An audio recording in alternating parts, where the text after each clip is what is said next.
ginapakita rin nila kung unsang klaseng liderato gid sila. Di ba? Mo man ang kuan diri, pero masagdi. Oh, sige. Pagbutang sila kanang ingana ka may So, batasan. Bisaya po ito So, pinapakita daw ang ibig pong sabihin ni Basti dito, ipinapakita daw nila kung anong klaseng leader sila. Yes, nakikita namin yan, Basti. Nakikita namin na ganun sila magmahal sa mga Pilipino. Napakagandang leader ng administrasyon ngayon. Kung ikukumpara sa tatay mo, ilang sa amin yung tatay mo. Yun yung totoo dyan.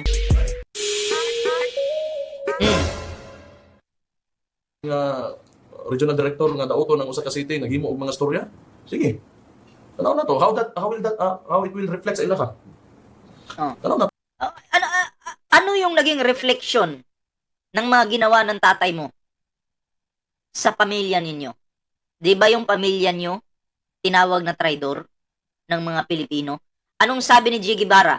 Ang mga Bisaya walang traidor. Kalukuhan po yan. Ako, Bisaya din ako. Pero hindi po lahat ng Bisaya perfecto. Okay? May traidor po sa Bisaya. Yan po yung mga Duterte. Diba? Erma Bantilio, shoutout po Yan. Yung ginawa ng tatay mo na pagmura-mura dyan sa sa mga camera, 'di ba? Tapos nakipaglaplapan sa harap ng camera, may babaeng hinahalikan niya, tapos umaamin siya sa harap ng camera na sumisip-sip siya ng utot ng demonyo, which is yun yung marijuana. Nagre-reflect yan sa inyong pamilya. Kung anong klase kayong leader. Diba? Ganyan pala sila, ganyan pala mga Duterte. Wala palang kwenta. Ay namin ba naman na sumisip-sip ng utot ng demonyo? Oo. O sabi ni Harry City Vlog, bangag ka ba? Alam mo, Harry City Vlog, iba yung bangag. Oo, kung usapang bangag lang, yan yung bangag. Diba? Yan yung bangag. Pula daw yung mata ko, puking ina mo ka, yung nanay mo nga, pakantot pati yung anak mo, kinakantot ng mga lasing dyan sa lugar mong putang ina mo ka. Ha? Yung puki ng anak mo, bugbog sarado na, double dead na, tang ina mo. Huwag kang iiyak ha. Tarantado ka pala shoutout sa mga nagtatrabaho ng panggabi dyan ha. Nagtatrabaho ng panggabi dyan, shoutout. Alam ko, pag uwi ninyo galing trabaho, pula yung mata nyo kasi puyat kayo. Anong sabi ng bobo dito? Dinamay pa kayo, di ba? Dinamay pa kayo. Alam mo, Harry City Vlog. Message mo ako sa Facebook. Ganun lang kadali, di ba? Huwag ka nang mag-comment dyan ng kung ano na, alam mo yung mabababoy ka lang dito. Kasi, kawawa ka, mabababoy ka lang. Ako mismo, naawa ko sa sarili mo. Marty Torre, mega live shoutout, magandang, magandang hapon. Tuloy natin dito. Tuloy na tayo kay Baste. Tanggalin muna natin to, ayan. Ato pa unsa lagi mo bitaw anak ko nga obserba lang ta, tanaw lang ta. Total mo gina sila mahimo, pero naman na panghasi nila ha.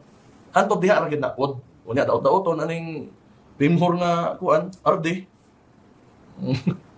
Di ba? May nag-comment dito, sabi ni Percy Katabay, kaswerte naman, sumugod-sugod pa sa mga pulis, buti na lang hindi na-salvage. Actually, shoutout muna kay Susan De La Cruz, shoutout kay Susan De La Cruz, at actually, yung mga kapulisan natin ngayon, naturuan po ng maganda.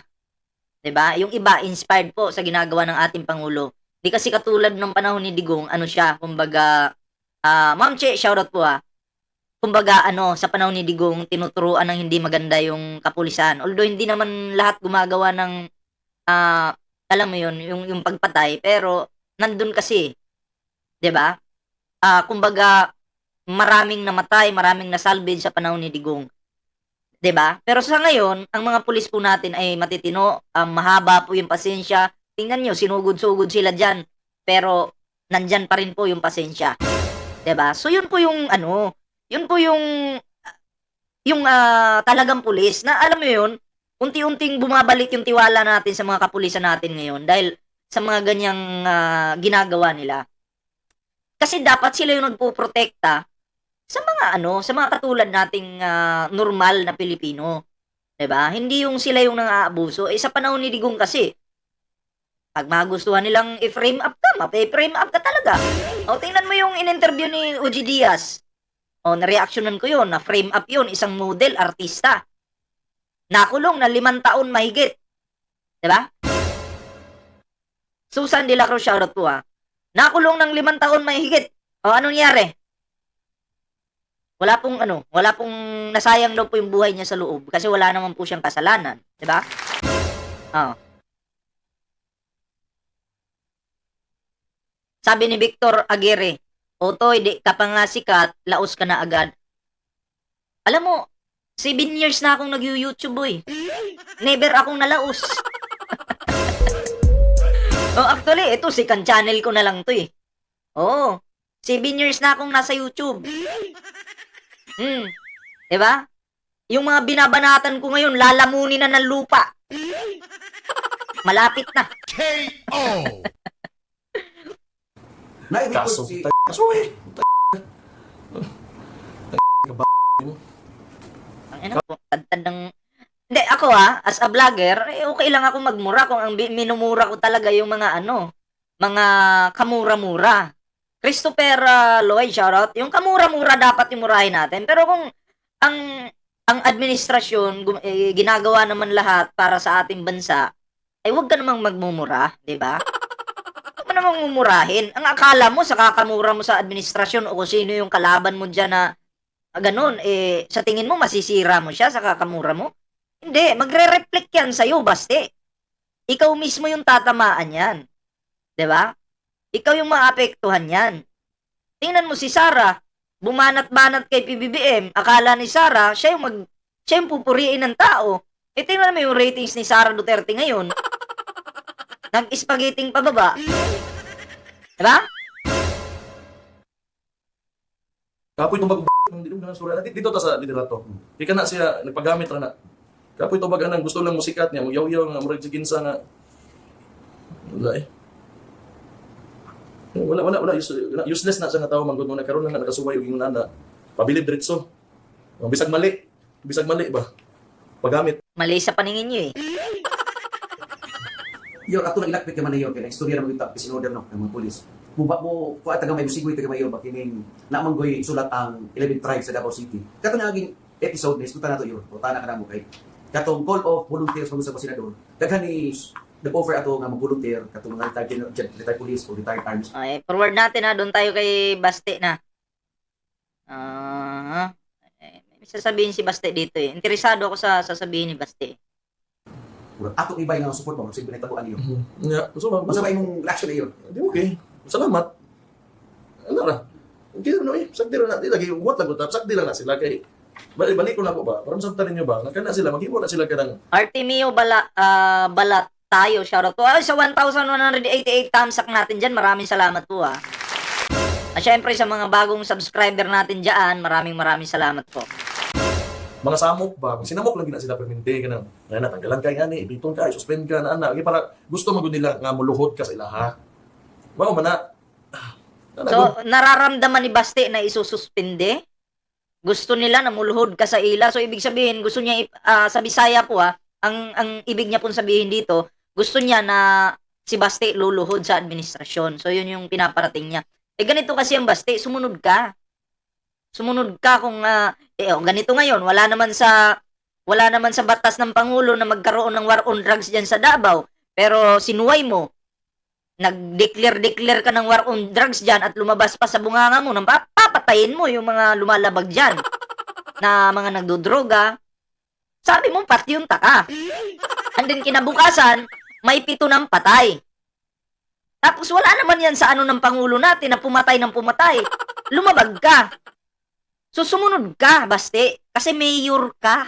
Hindi ka presidente. Oy, salamat, Abel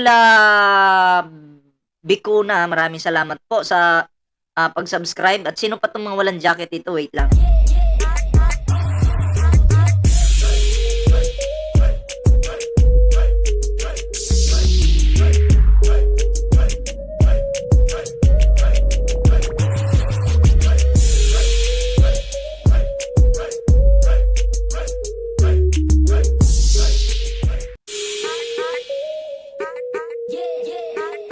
Sabi ni Lito Boke, Brad, wag mong pangaralan ang taga Davao, adik naman siguro. Ako, sabi ko nga, ako taga Davao ako, boy. Pinapangaralan ko lang si Basti kasi yung utak niya, kung ikukumpara yung utak ko sa utak ni Basti, yung utak niya nasa talampakan ko lang. Oo. 'Di ba? Hindi ko ka-level yan si Basti. Tandaan mo yan, boy. Ha? Nasa talampakan lang niya yung kaniyang katalinuhan. Kabubuhan ko lang yan. Hmm. 'Di ba? Kailangan kong pangaralan yan. Rene Baguio, shoutout po ha. Ba't gigil na gigil ka? Eh ako to nangangaral eh. Eh gusto kong mangaral eh. Amay TV, shoutout kaya Juvix Downes. Shoutout po. Tuloy natin to. So, kaya na. Siyempre, mabala ka, pareha na ako. Utagalan ko security, di ba? Mabala ka ko. Kaya ko, ibasipat yun bila. Nagugin ng anak. Oh, panahadlok, ano eh. Panahadlok, taging na.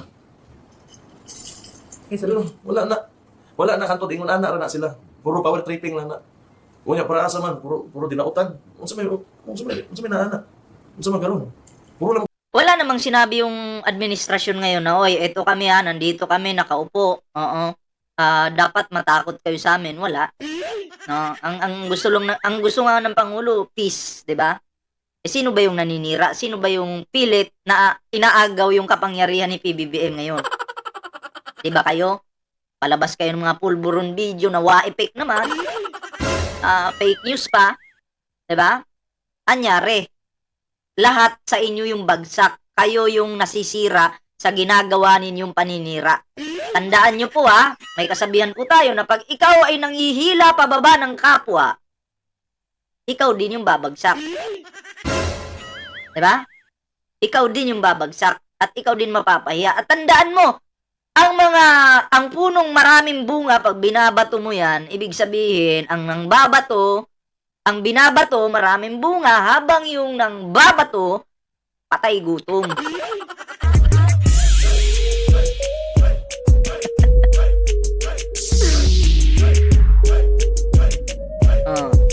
Mag-iiyakan. Yung mga DD shits dyan. Oo.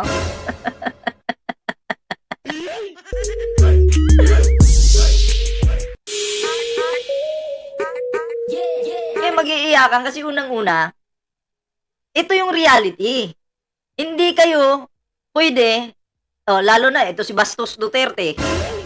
Hindi ito pwede na maging mas nakakataas pa sa batas. Kailangan mo sumunod. May pangulo tayong Bongbong Marcos, ayaw ng war on drugs. Pero mayor ka, pinapatupad mo dyan sa Davao, so kinakalaban mo yung pangulo. Diba?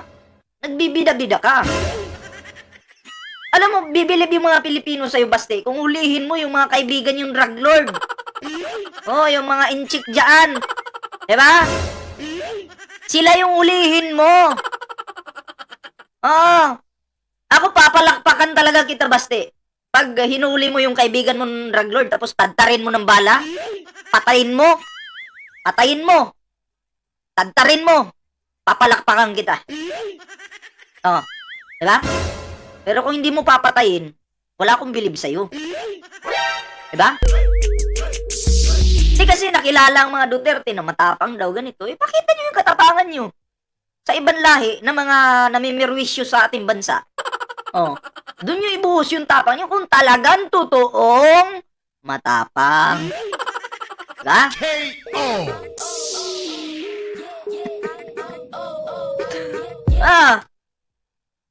Kung na sila sa balita, PR, gunit nila mainstream media. Sige lang himo og storya. Mura man ilang politika. Yan na sila ka-useless na mga government workers. So, kani Mayor, sa nalabas, Oy, 1,273 thumbs up dyan. Maraming salamat po ha. nabiting usa ka tuig bago mag-eleksyon sa 2025, unsa pa ba ang imuhang priority nga buhaton before mag-election? Assalamu alaikum. Live here from Wait Gaza. lang, may ads Gaza lang. is not alone. Alhamdulillah, with donation. Siguro, tanang buhaton lang yun po na kabuang aning administration sa Davao City. I-call out lang din ako. So, kinanglan, ang mga taga Davao informed sila sa ginabuhat sa ila dere. Tony, they're not doing this to me. They're doing this to the people of Davao. Yan na ilang binuhatan karon. Ano? O ginagamit na naman yung mga tao sa Davao. Sabi niya, actually hindi naman nila ginagawa yan para sa akin. Ginagawa nila yan para sa mga tao sa Davao. So parang ang dating dito, parang ang pinapahirapan ni PBBM is yung mga tao sa Davao. Oo, ginagamit na naman yung mga tao sa Davao, yung mga Davaoenos, ginagamit na naman ni Baste. Kasi alam niyo, ito si Baste, diyan lang po kumukuha ng katapangan sa mga Davaoenos. Hindi naman po lahat kasi hindi naman po lahat believe dyan sa taong yan eh. Diba? Pero ginagamit po yung taga Davao na, alimbawa, katulad ng sinabi niya dyan na, actually, hindi naman nila ginagawa yan sa akin eh. Ginagawa nila yan para sa mga Davaoenos. So, anong dating doon sa mga manunood? So, pinapahirapan yung taga Davao ng administrasyon na to. Parang yun yung dating eh. Diba? Para si Baste, maging bida na naman. Para sabihin, ay, oo nga no, tayo yung pinapahirapan dito, Baste. So, kawawa naman kami. So, kakampihan si Baste. Diba? At mapapasama po yung ating Pangulong Bongbong Marcos. Strategy ganun, diba? Strategy bulok na nangangamoy. So, yun po yung mahirap doon, diba? Na ano tayo, kumbaga, porkit leader siya, mayor siya nandyan, kung ano yung sabihin niya, maniniwala na lang tayo, hindi na natin gagamitan ito. Kaya nga binigyan po tayo ng utak ng Panginoon para magkaroon po tayo ng sariling diskarte, pag-iisip, pag-analyze. Diba? Hindi porkit sinabi niya, maniniwala na agad kayo na, oo nga no. Hindi nyo alam, nagagamit na pala kayo. Gamitan niyo po ng utak. Halimbawa, yan yung sinabi ni Baste. Magsarili kayong sabihin niyo sa sarili niyo, teka lang, tama kaya itong sinasabi ni Baste? Totoo kaya ito? May pagmamahal kaya siya sa mga Davaoenos? Bakit hanggang ngayon, kung mahal niyo yung mga Davaoenos, 42 years na kayong pabalik-balik sa pagiging mayor, bakit lumulutang pa rin yung Davao? Bakit may baha pa rin dyan? Hindi nyo masolusyonan. Diba? Ay, yung Pangulong Bongbong Marcos natin, wala pa eh. Ilang taon pa lang eh. Kayo, ilang taon na kayo dyan. Diba? Ayun yun. Kasi pag sinabi nyo, mahal ko yung mga Davaoenos, pag mahal mo, dapat nasolusyon na yung dyan, baha. Diba? Kung mahal mo, dapat hindi nyo iniiwan yung Davao sa panahon ng baha. Diba? Yun. Tapos sabi nyo pa, mahal nyo yung mga Pilipino. Mahal na mahal ko naman yung buong bansa. Pilipinas, mahal ko yan. Sabi ng mga Duterte Mahal ko yung Pilipinas. Mahal ko yung mga Pilipino. Pero anong sabi ni Digong? Ihiwalay ko na yung Mindanao sa Luzon, Visayas. Kayong mga nasa Luzon, Visayas, ay, doon na kayo. Umiwalay na kayo. Ihiwalay na rin kami. So ano yun? Asan yung pagmamahal doon? Parang gusto nyong bumukod Sabi nyo, mahal nyo. Tapos bubukod kayo. Yun yung tinitingnan namin, di ba? Kasi yung sinasabi nyong pagmamahal sa bansa, katarantaduhan niya. Oo. Kasinungalingan niya. Kaya kayo, na mga kapwa ko Pilipino dyan, huwag po kayong magpadala sa mga matatamis na salita. Okay? May kanya-kanya naman tayong pag-iisip, gamitin po natin. Wag po tayong magpapauto, magpapa-brainwash. Diba? Oo, yun po yung sa akin. Diba? Sabi ni Ryan Elas, sinusuka na kayo sa Davao. Sinusuka na kami sa Davao, tapos kayong mga nandyan sa Davao, pumupunta dito sa Manila para maghanap ng trabaho. Isipin nyo naman yung pamilya nyo. Dito naghahanap ng trabaho sa Maynila. Diba? Tapos sasabihin mo, sinusuka, tapos kayo naghahabol sa Maynila. Ako wala pong problema ako sa taga Davao, sinasagot ko lang yung mga comment dyan. Huwag ka. Instant karma, instant balik agad sa'yo yung komento mo. Sabi ko nga, yung inyong katalinuhan, kabubuhan ko pa lang yan. Ang ginagamit ko palang utak sa inyo, 1% pa lang. Hindi ko pa ginagamit ang 100%.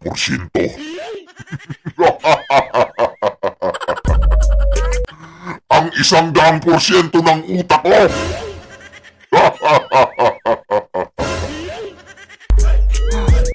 1% pa lang ng utak ko ang ginagamit ko sa inyo.